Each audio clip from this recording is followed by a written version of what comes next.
Mark Hamill's pop culture quest. Buckle up and enjoy the ride.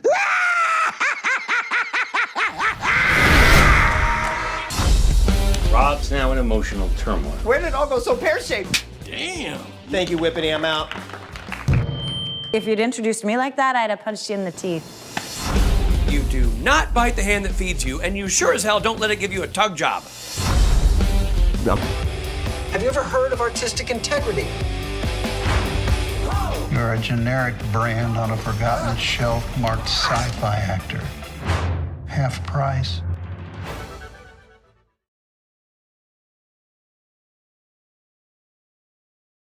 ComicConHQ, like, you're all over it, I feel like. Like, I don't even, like, your list of things is like, I know. 20 million things. It's so funny. When ComicConHQ asked me to host their live SDCC coverage for 5 hours every day, I was like, absolutely. And then it was just hilarious how many of my friends were guests on my own show.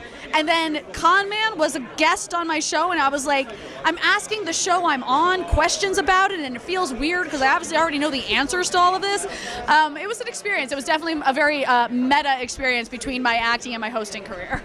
So, like you do acting, you do hosting, you do all this stuff.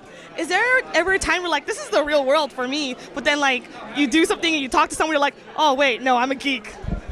Oh, no, all the time. I'm like, a friend of mine just told me he was shooting a film in Alabama, and I'm like, where? And he said, where? And I was like, go visit Space Camp in Huntsville. And he was like, what? And I was like, there's Space Camp in Huntsville. I went there for 4 years. It's awesome. Like, that's in my blood. Hey, I wish I went to Space Camp. Everyone should wish they went to Space Camp. It's awesome. So, I have to admit, like, I'm not really familiar, guys, because I'm afraid of Supernatural. Okay. What? So, coming from a standpoint of someone who's not familiar with Supernatural, what's the draw for Kings of Con? There are people from Supernatural in it. Boom, drop the mic. So you're saying people who don't know Supernatural, what's it? Well, you know, yeah. I was doing the whole Supernatural. Yeah, sure, yeah. Okay. Richard's good with the questions.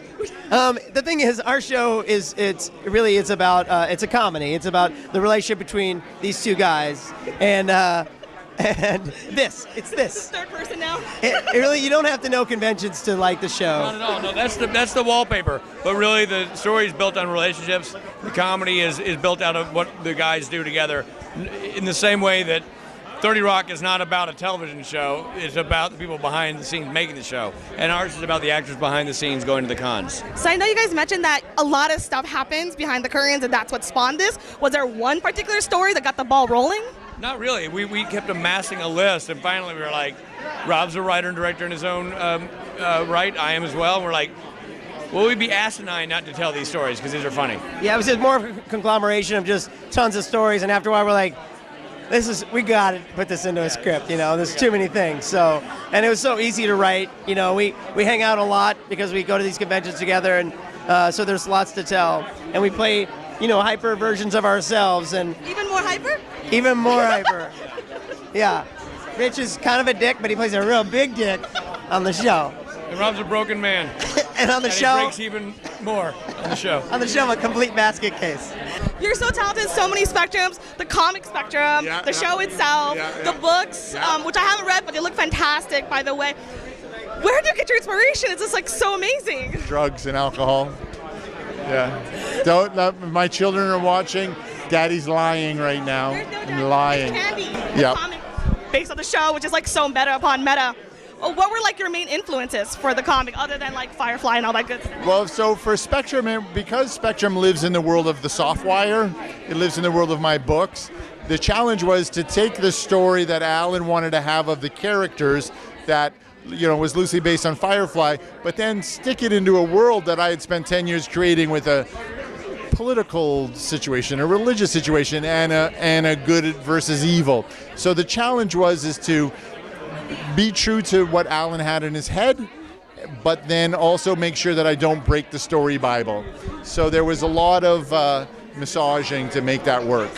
And then one last thing, I know that you're really into the Kids Need to Read fundraiser. What would be a book that you would recommend to get anybody to like read into science fiction? Ender's Game. Really? Yes. Seriously? Ender's Game is a great book. I don't know about the movie, but that book was great. Anything by Heinlein I love Heinlein stuff. It's a little older, but if you really want to get started, just get some of Asimov's short stories. Grab one of those books. Another one is every year the sci-fi industry and fantasy world puts out the best of, and they do all these short stories. Start to get your appetite wet and find out what genre you like and what you like to read, and then go pursue that. A huge collector of items. Before the show started, was there any particular item you're like, I always have to show people this thing? Oh, I have a couple of things. Beatles memorabilia. Everybody likes to see the Beatles flip your wig game, and the sillier the better. That's what I say. And then right now, what's like your favorite thing to collect? Well, I'm using the show to collect other collectors because I don't have any room for any more physical items. But this gives me the opportunity to meet people and find out what they collect. That's the most exciting thing. And sometimes the collectors are more interesting than the items that they're collecting, I think. Yeah. What was your most surprising event that happened while filming your show? Well, I thought Jim Lee drawing the Joker on camera was spectacular because we never get to see him at work, and he creates this thing right before your very eyes. It was a thrill for me and hopefully for the people that see the show. And then what's the coolest thing for you to work with ComicConHQ with your projects and everything? Well, I just love the freedom that they give us. I mean, they let us go off and just do the show we like. I mean, they give us notes and so forth, but they're not like dictators. They really let us do what we want to do, which is, I'm grateful for that. And then I'm pretty sure everybody keeps asking you about Star Wars and everything. That's all right.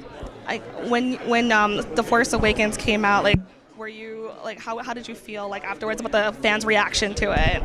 Well, it's always astonishing to me that the passion is as strong as it is after all these years, because you figure at some point it'll just go away. And I never expected to go back and do it again. I thought if they did a new trilogy, it'd be all new characters. But so it's like pulling a pair of blue jeans out of the closet you haven't worn in many years. You find a $20 bill in the pocket. Ooh, I love that feeling. Yeah, I know, and it's more valuable than $20 because you didn't know you had it. That was the feeling when they asked me to come back and do that again. And personally, I've always been happy that you were the Joker, because you're always, when I hear Joker, I always hear your voice. Why, thank you. Your voice a lot of games, but I didn't know who you were until I watched Con Man. So I'm going the reverse way. I love that. At this point. So after people watch Con Man, what has been your favorite fan reaction after doing the first season? Well, so many people have known me in different things. I've been fortunate enough to do TV and film and stuff, but I really came to be known through the animation and gaming and Uncharted, exactly. And my favorite reaction is when people come up to at a con to get an autograph, and they're wearing a Con Man shirt, and then they see the pictures of the characters I do, and when someone walks up to me and goes, "I didn't know you do voiceover?" It just makes me so happy, because usually there's 20 people around them going, "What? What are you here for?" And so it's nice, But I tell people, it's a lot like you don't ever hire a plumber who will only do toilets. He'll do your sink, your fridge, your shower, your toilet, your sink, anything, the kitchens, bathrooms. So I just don't believe in being that, one thing. I'm a plumber. Basically, for hire. And I'm curious because I binge watched Con Man last night, this morning actually. Did that suit really smell bad, that first episode? He came in that alien suit. Yes, it did. While filming Con Man, it's so meta upon meta upon meta. Yes. What's your favorite memory right now of doing Con Man first season, now that we got season 2 coming up? My favorite memory is our very first day of shooting. This is something that Alan has talked about doing for a long time. It's ideas that he kept mulling in his head that he couldn't let go. And when Alan says he's going to do something, he does it. It's really admirable, one of his most amazing qualities. To see him give birth to this idea, to see him make it happen. He wrote it, we crowdfunded it, we organized it, we got PJ involved, he put it together, he directed it, he starred in it. It's quite a monumental accomplishment for your I'm going to try doing this, your first crack out of the box. I mean, Con Man is amazing. It is. I was surprised by it, to be honest. I'm glad. Because I love you in Dr. Horrible Sing-Along blog, and and I just watched the last season of Buffy, and Oh, you as yeah, the I was in preacher. that too, yeah. I waited all these years, like. So watching ConMan, I was like, okay, let's see what you guys do. Right. And I have to say, it's really amazing what you guys have done. It's wildly clever. Alan is an incredible writer. Were you guys ever afraid that you might have like overstepped anything? Were you guys worried about any fan reactions, like, oh, they're gonna think about this, or did you guys just went all out? Well, here's the idea. We were going to go to a production company and have them fund it for us, and we were going to partner up with somebody who had the money to make it happen, because it couldn't happen on a small scale, being that it's cons and we wanted the quality to be high. It mattered to us. When we started talking to people, it became apparent to us that they didn't understand the fan experience. They didn't get it that this was a love letter to fans, and not so much we're not making fun of fans. If anything, we make fun of Ray Nearly and how he can't appreciate what he has. He's got an amazing fan base. He's loved. He's got everything he really needs and has wanted. He defines success as something else, and he puts it way out there in front of him, and he never knows what it is, and he can't appreciate what he's got. It kind of makes me a little bit sad. Yeah, I mean, we all appreciate very much the fans, and we didn't want to hand this project over to someone who didn't understand or appreciate that it was for the fans, by the fans, with the fans. I mean, that's what we did. We funded it with fans. We had fans in it with us. You can see in the credits, we have all the producers. I saw some friends in there. It was pretty cool. It matters to us, and we wanted to make sure that's why we did it the way we did it, is because the fans matter to us, and we didn't want it to be in anyone else's hands. And now that season 2, with the help from ComicConHQ, what can fans expect now, or like what to look forward to? I think a little more about I'm going to talk like this. So well, in ConMan, there we go. Just tell everybody I'm actually this tall. I'm not this tall. Tell them I'm this tall. I'm just really short.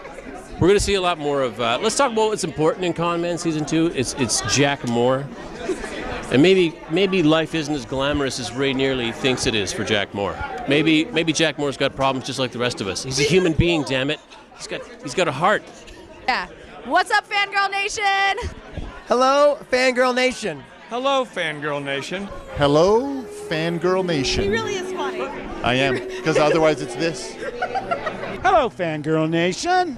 Hello, Fangirl Nation. It's Nolan North. We're here at the ConMan screening, premiere party, season 2, and she's giddy. She's so giddy. What she didn't know is I was tickling her.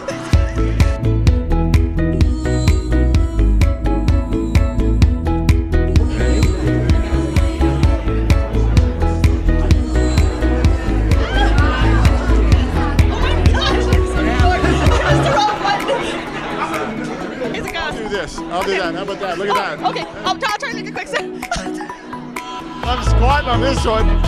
Look at me, people. I'm squatting. You're so talented.